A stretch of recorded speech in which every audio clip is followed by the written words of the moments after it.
MC for tonight.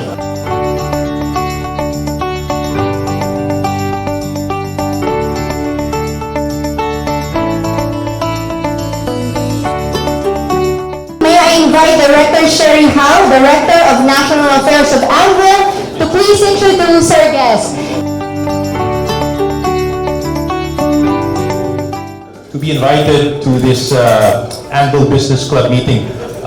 Also more so to be back in the Astoria. I was telling Mr. Nang, it's great to be back. My first time since the pandemic. Great to see everyone coming together again.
At the same time, you can reach to these creators in the affiliate marketing, and they can help you sell the products on a commission base, which is really good. And these creators usually they send video, they will post videos about the products. They will also sometimes they go live.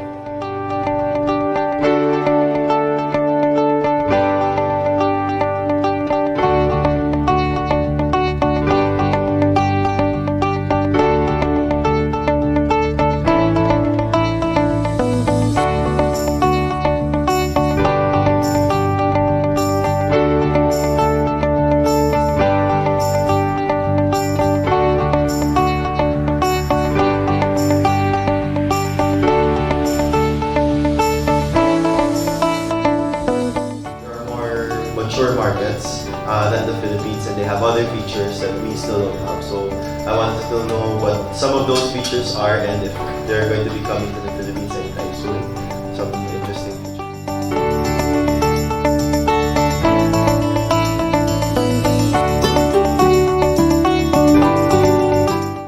We would like to thank our speaker, Toff, Rada, and the TikTok team for a very insightful TikTok talk with lots of learnings on how our members can make use of TikTok. I cannot say in general that one is effective over the other. It may be case to case, but we can measure that for you. And moving forward, as soon as we are able to find out what works for you and create principles on the right way of implementation, we can use that model moving forward.